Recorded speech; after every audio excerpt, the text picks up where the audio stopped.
Hey guys, Exmore here, and today I want to talk with you about capacitors.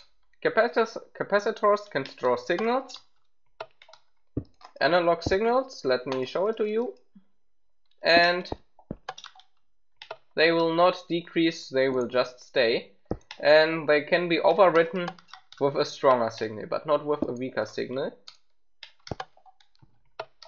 And they work like this, that they have two comparators which will cycle through actually the signal, and over here this block gives the signal right through over here. This has the same signal then, and it puts here, and so it has always the same signal.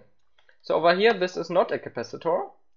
This will slowly decrease the signal, as over here the signal gets lowered by 1, decreased by 1, and then cycles through, and every cycle it will decrease by 1. And this over here decreases every cycle by 2, as we have it 2 times the decreasing. So only this is a capacitor. Now, as you can see, or as I already said, they can't be overwritten with lower signals, and you have to reset them first. So I made a little system over here which actually does that. Oh, let me quickly build an input line with this.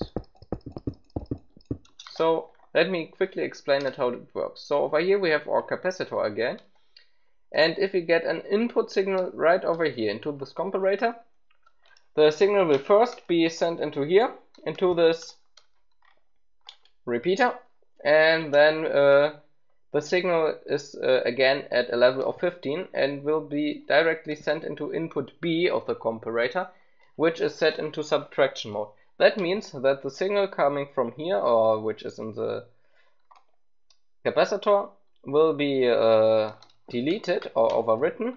So because the highest signal possible is 15, minus 15 equals 0. And any lower signal will also be 0. So first it resets the capacitor. And the next thing it does, it sends a new signal over through here right into the capacitor. So if we send a signal into the machine, it will overwrite the old signal and write in the new signal, which can also be lower than the previous signal. So if we go over here, it's a very strong signal. If we go over here, a very weak signal, but it gets written into the capacitor. Now, the one problem with this thing is it doesn't, you can't set it to 0, the machine. You can actually easily make a reset button so that it gets set to 0. So this would be a total reset. That's no problem. Yeah, so why did I make this? So first thing, it's useful. Second, I've been challenged by Drill Production on YouTube. I will link him in the description. I've been challenged by him to make a machine that will increase the signal by 1 whenever you press a button. So let me quickly reset the machine, the capacitor. So good. You see we have a signal of 1 over here, and if you press this button, 2, 3, and I've made sounds to that, 4, 5, 6, 7, and so on. It goes up to 15. It doesn't have an auto reset yet, but yeah, you could easily implement that actually.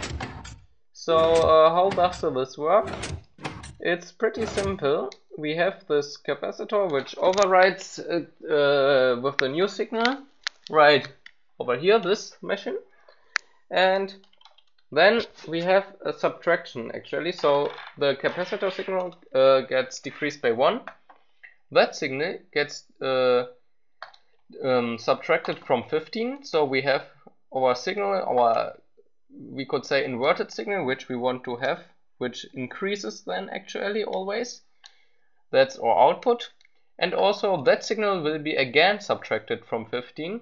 So if we have over here a signal of 14, then 15 minus 14 equals 1. We have only signal of 1 here. And then 15 minus 1 is 14. So the new signal that will be stored in the capacitor is 14. Now this would actually mean that we have an infinite loop which will go down until there's nothing which can be stored any longer. So you see, it automatically increases because it loops through. To avoid that, we place a little torch over here which faces into the, or with a redstone over here, which faces into this comparator and subtracts 15 always from the machine, so no signal will be written into the machine. So the capacitor saves its state, and then we input a signal of over here we have an easy pulse shortener. So a pulse of 2 is enough to make the torch turn off and on again. So it's enough time to increase, or actually to decrease the signal of the capacitor by 1, and so increase the signal over here by 1. And that's pretty easy actually. This is the whole machine for it, and yeah, this is your output. You don't need this over. Oops, you don't need this over here. So that's pretty much it.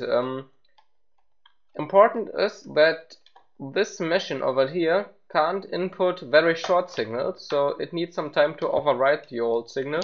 If I show it to you, okay, a weaker signal. You saw it was in there, but it didn't decrease over there. No, that was a fail. So it doesn't decrease. So you need to have a signal of at least 2 or 3 ticks or something. But pretty much pressure plates or buttons do that normally. So yeah, that's for it guys, and I hope you liked it, and see you guys next time. Bye!